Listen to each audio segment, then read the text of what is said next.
My name is Joe Cernik. I'm a member of the faculty here at Lindenwood University in St. Charles, Missouri.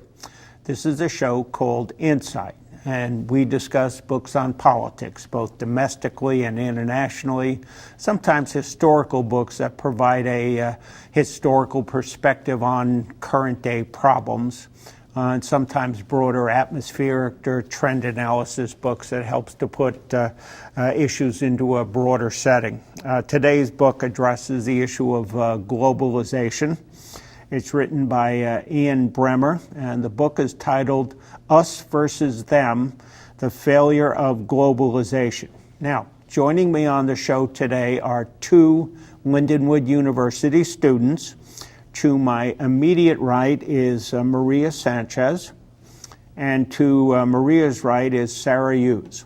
So I wanted to read a quote from the book, give you a sense of where the author is coming from, and then we can jump into a discussion. The author writes, "Workers everywhere fear lost jobs and wages as a shifting global economy and technological change leave them behind. Citizens fear surging waves of strangers who alter the face and voice of the country they know. They fear terrorists and criminals who kill for reasons no one can understand. They fear that government cannot or will not protect them. Gripped by anxiety, they get angry. To make themselves seen, heard, and felt, they start to throw rocks. Then the call for help is answered. Donald Trump tells an excited overflow crowd that he sees them, that he hears and sees their enemies, and that only he can take them back to the promised land. Leaders in several countries tell citizens they've been cheated of their chance to succeed and that the media is in on it. There are leaders who promise to comfort the afflicted, afflict the comfortable, and burn down the houses of power." I think this the quote that mentions regarding fear is something really reasonable, especially it's targeting job insecurity, which is a core and powerful influencer, if not a determiner of our health, like whether we are going to have to put physical strains on our mental or physical body, or our economic status where we have to rent a room in someone's house or cohabit or stay longer with our parents, or our social stability, whether we have to expend time to have another job instead of raising our kids. Job insecurity is interconnected with all this, and I think that's what the author is trying to get, that it's not exclusive to say that jobs and our other aspects of our life is separate things. It's not, it's interconnected. And especially with the globalization of our labor market that he attacks a lot, is addressing this issue that it's attacking a lot of our other aspects of life. So.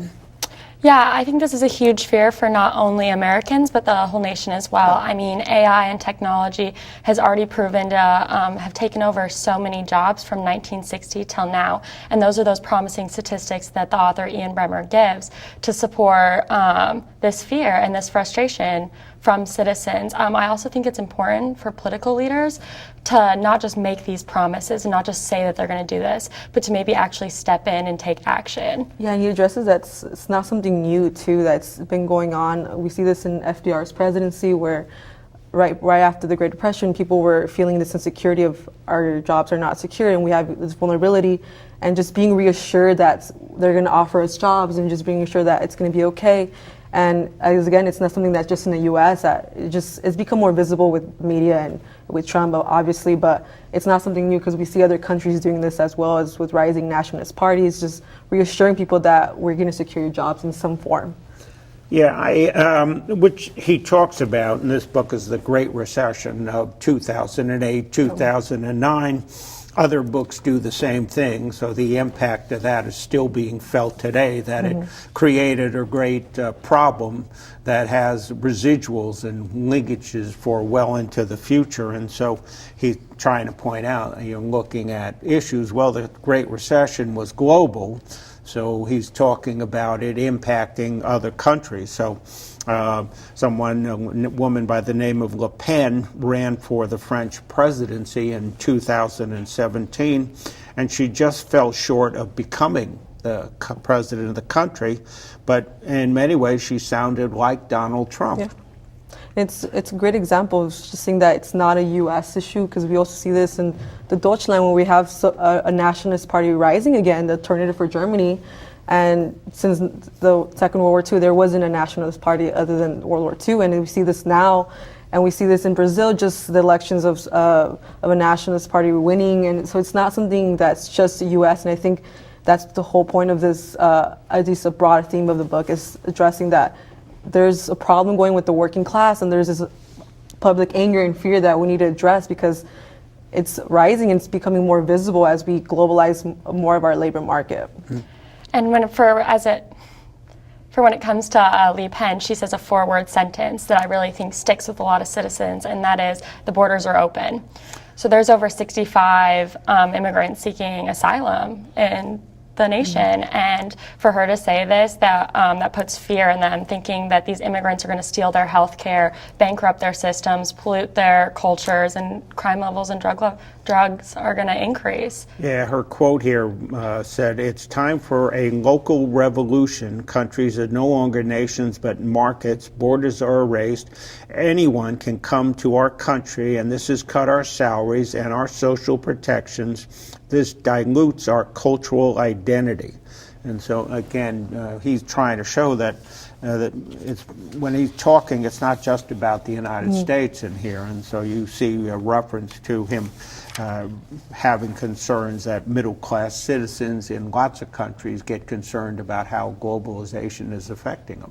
Yeah, and it really is emphasizing again with blaming on someone and like emphasis on us versus them. It's not necessarily really a definition of this is them and this is us. It's all about perspective of who we can blame, and it's regional. Like in the United States, it just happens to be our borders is Mexico, and a lot of immigrants are flowing from there. So we're polarizing ourselves as us as U.S. citizens, and then them as that they're taking our jobs, and it's them that we are jobless and our jobs are vulnerable. And then it depends when you're in Britain or in France. It's regional. So it's really important that he's emphasizing that it doesn't really matter where in a globalized nation you are. It's all about perspective of making this idea that we have to polarize ourselves in order to protect ourselves. And this whole protection is that it's because of the outsiders that are coming in our country. It's affecting our vulnerability.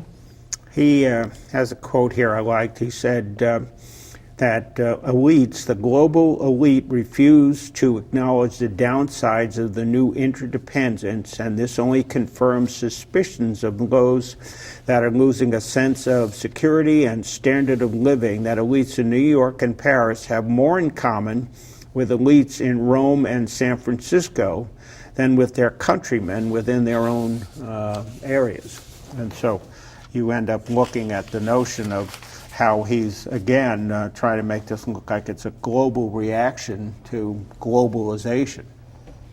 Yeah, I think that really reached out to me in the sense that it's really interesting how people that we live near us, like as we live in New York and some of these really urbanized areas, the elites there are really more close related to the elites in other countries, even though they're thousands of miles apart. And it just shows how it's placing the disparity among wealth, in the sense that they're living this really lavish lifestyle, and then they're able to have a more relative similar culture to the elites in the other side, while there's this growing gap. And it just puts in perspective of this huge disparity that globalization is doing into our labor markets. The other thing I see he talks about is, he says, the migrant crisis. So we're used to hearing it related to Donald Trump and the building of the wall on the Mexican border, but he tries to put it broader, that he's seeing it in a number of countries. And so he's talking about it here in terms of Europe, and that Europeans are trying to not accept Muslim refugees. And again, that European countries are seeing the same fear that some Americans have, that immigrants are taking their job and keeping wages low. And so you see similar themes across different countries. I think it's important with understanding Europe to realize that Europe is smaller, like around smaller countries. So therefore, like globalization, trade, ideas, all of those things are so necessary for survival. in that area. And I think the author really stresses that when he talks about the U.S. or when he talks about middle class problems, being able to like take a step back and realizing not that great division between poor and rich, or major minorities and majorities, or things like that, immigrants and citizens. Like, he came back again to the Great Recession of 2008, 2009. It was showing how that led to the rise of things like the Tea Party movement, so that prior to Donald Trump becoming president in 2016, here you are looking at this Tea Party movement from 2009, 2010, 2011. So he said, and so as a result, many of the themes that motivated people to be associated with the Tea Party movement are the same issues that Trump was addressing when he ends up running for the presidency and wins the presidency. So again, he's trying to look at some broader issues here. Yeah, and just going back to that point that she mentioned of just having to blame it on someone or immigrant, and it just kind of shows how these politicians are, it's easy just to pinpoint it at someone instead explaining how complicated a globalized labor market is affecting their job insecurity, and it's just not a certain group, and it's just not a certain like policy. It's this whole idea that we're interconnected and we're relying on such a huge system, and as we saw it also with the crash of 2008, that people didn't really see how interconnected we were and how dependent we were on each other. So if one thing fell, we were all falling together.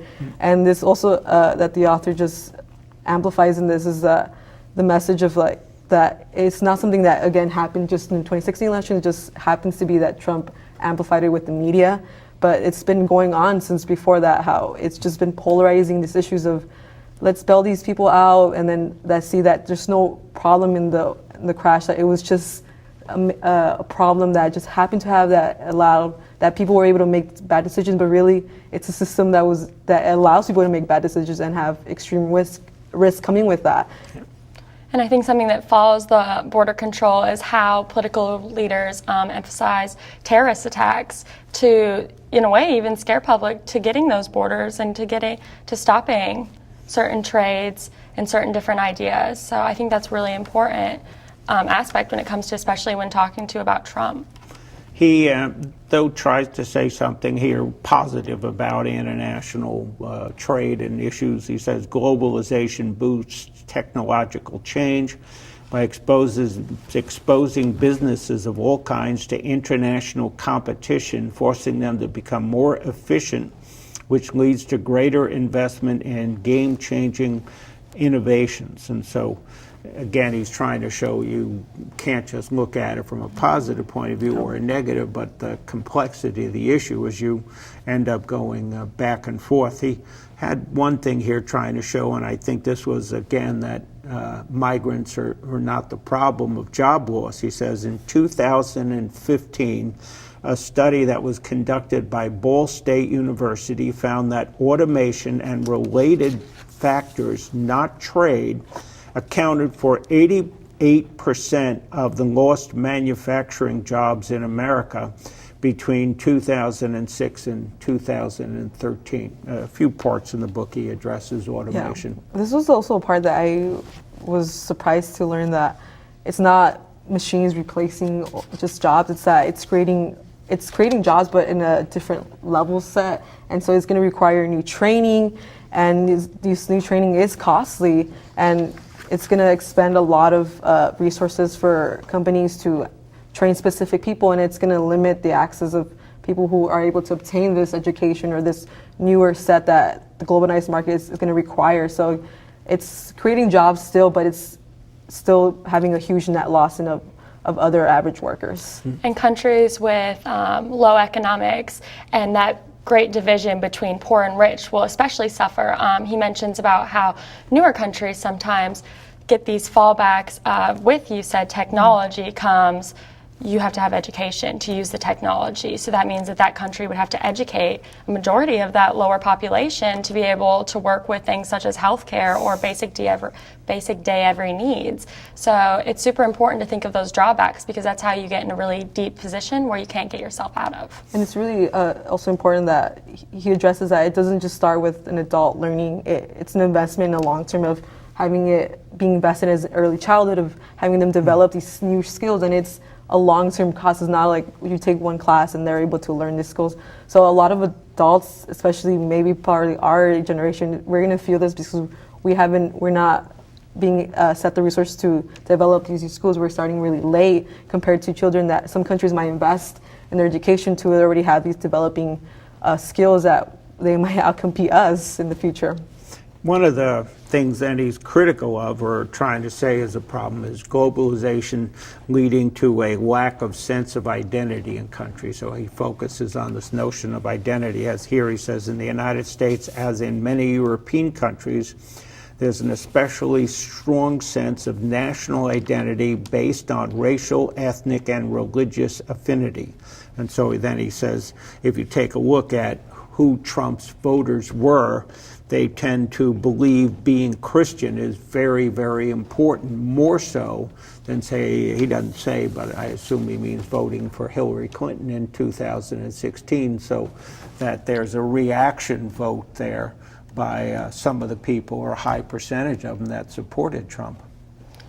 Yeah, I mean, 2/3 of Trump supporters did believe that being Christian was part of being American, and this rose great ordeal for Muslim communities in America, of the stereotyping of religion, of not being able to be fully American because of their religion, which is something I really don't think that we should promote in America, and that we don't. So clarification should be key to know what is okay and what is not. And I think this whole idea of being able to label us, it makes it, again, reading his title, us versus them. It's just, you're not Christian, just therefore by default you don't fit with our agenda, or you're not part of us group, that we don't need to protect you because you're not Christian. So it just makes it easier for to label groups and stigmatize them and just say they're the problem because they don't fall in this category. He said, we can see that Trump's biggest enthusiasts within the party are Republicans who hold the most anti-immigration and anti-Muslim views, demonstrating the greatest racial resentment, and are most likely to view Social Security and Medicare as important. Sort of how you look at these contradictions, that certain things you want from government, but at the same time you're very concerned and have these higher levels of anxiety. But then he shifts it over to Europe. So now he's looking at England, he's looking at Germany, he's looking at the Dutch, and seeing similar issues sort of arising in each of these countries. Again, I think it just goes back to this whole job insecurity, because we see this in countries like Netherlands, where we rank them as the happiest place on earth, just in general, but a nationalist party rose with Geert Wilders, emphasizing a lot of his agenda was anti-Muslim. And so we see that it's people wanting to blame on something and just grabbing onto something that is very visible and very tangible, and it's just easier to blame it on someone than to explain that there's a lot of interconnect, there's a lot of layers going on with the global system that people don't want to hear, or people are just not wanting to understand, and it's part of us as just politicians and political sciences, and to be able to address that. It's not groups, it's not a certain policy, it's a lot of levels are going on that we need to address that. It's just easier to point it on someone. And I think the author gives a great example in the beginning of the book. He relates rock throwing back to the frustration that he saw in his hometown growing up. He personally did not come from a wealthy family, but he learned that through hard work and dedication that you can get a good job and live a successful life in America. And however, a lot of people where he came from are experiencing that this isn't true. This isn't a promise that the government can make. And that's extremely frustrating when they have these college students paying $200,000 a year for a diploma or a degree, and then not even being able to find work after. Yeah, and it's really also with that frustrating anger. I like the example that he mentions is the Arab Spring, how quickly something can just change if this anger is not addressed, or we're addressing it differently, but it's also important how to look how other countries are addressing anger, and we can learn from situations that to not have something revolutionary or something very just costly on lives and such, because the Arab Spring, it's something that's still ongoing and something that throughout governments, and it's still being felt a lot, especially in the civil war in Yemen and Syria, and just how this, because it started with someone who had a job and it was vulnerable to the government, and the guy just lost his ability to support his family, and he was reaching out to the government. They ignored his anger, they ignored his frustration, and it started with one guy, and it sprung into a lot of effects that are still being seen, and we're just addressing it differently. So it's very important to address that anger. Yeah, the anger he shows, because he says the Brexit issue, because Britain will have to somehow figure out how it's leaving the rest of Europe. And so he said, well, that was sort of motivated by workers in Britain who felt they were losing their jobs to immigrants. But then he says you see the same thing in Germany. They're becoming aware of the cost of immigrants in Germany and what the country has to put out to help integrate them into Germany. And it's a really good point that he addresses, that now that people are starting to close their borders because we're electing officials that are wanting to close our borders, that make us feel protected of our jobs, is that the unintended consequences is shifting refugees to other countries. And he mentions these developing countries that don't really have already for themselves a stable social net. So now they're having to take in refugees, and it's adding to their own problems already of them. They already can't really sustain their own population. So now they're having to have another population come in, and they're able to take care of them to a certain extent. So it's really interesting how we're having these other consequences attached to that. He had a quote here on America, sort of what he saw as one of the problems of globalization. He says, do Americans still put democratic principles before party or personality? A majority of Republican voters said they would support postponing the 2020 presidential election if Trump and Republican lawmakers supported it. So it's sort of an odd thing how you're trying to look at how the anxiety and sort of irrational fears, in some cases it becomes irrational fears, because he's trying to show how in some cases it isn't immigrants here that are really having much of the adverse effect that they are in Europe. They seem to be worse in a European approach. I think those irrational fears are like the primary cause of why we get stereotypes and pretty much not accurate phrases on how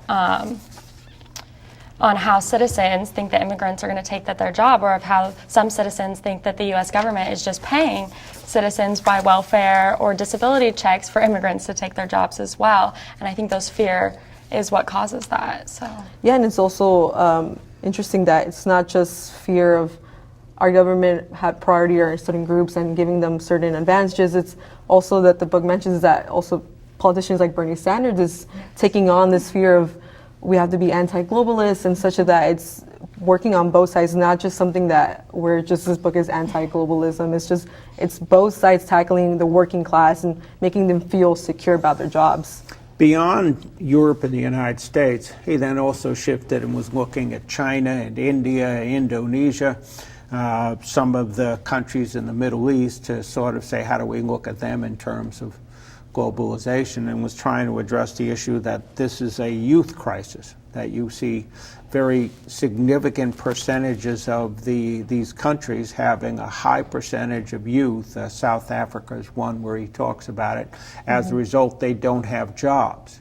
So that he's wondering about the instability that's going to come from this sort of situation. I think the instability that's going to come from it is those young people that maybe come from those rural areas are going to flee to the city for opportunity in hopes of getting those jobs, and that will create unstable conditions in that city. And that's a really big factor that citizens particularly need to think about. The author mentioned South Africa, Nigeria, Egypt, Saudi Arabia, Brazil, Mexico, etc., and explains I personally found a lot of similar issues with riots, fights breaking out.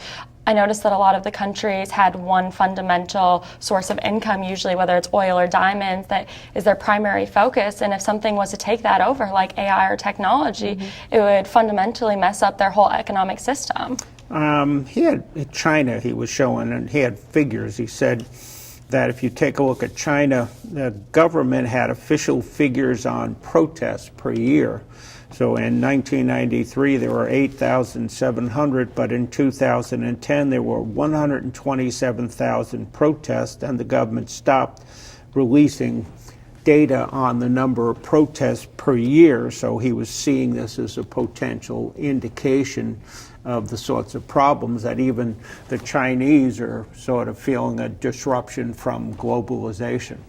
And it's becoming more visible now again, as it was kind of ignored, and now we can't really ignore the situation because China's a perfect example of it's now becoming visible, as in our air pollution is clearly, like, it looks polluted, and so we see people frustrated that we can't even have simple clean air now. And so we see a lot of these young people, because the young people are going to be feeling it in the next decade, growing up with this polluted air. So of course we see them rising and having these protests, or even the standards of jobs is becoming really just disruptive on their lives, and they're tired of it, and it's frustrating. So of course we are seeing more and more protests. Now, he's sort of saying some of that protest in these other countries, not Europe or the United States, is that he feels it's going to be coming, that you're going to see the poor in those countries sort of begin to protest for higher wages and better working conditions, so things that we still sort of see here in the United States, but he sort of feels it's going to reach more of a higher level of protest in some of these other countries. And again, he's tying this into globalization. Yeah, and I think that this goes back to with these countries are now having more access to technology, so they can compare themselves that the United States has these wages and they're having the same jobs, but we don't have these benefits. So it really goes with comparing that. We only have a moment left, so what do you think of this book? Do you recommend it, or?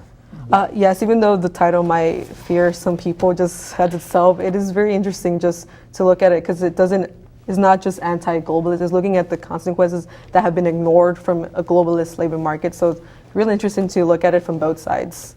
I think if you're very interested maybe in current affairs or want to learn more about national governments or economic crises involving the divide between poor and rich, and knowing the effects of what can happen is spectacular, and I would highly recommend this book as just an easy read. Yeah, I found it's an easy read, a quick read. It gives sort of just a quick overview of how to maybe in some cases put the United States into a global perspective, so that this way he's tying it into broader issues than just Trump becoming president. So you're seeing developments beyond him and before him.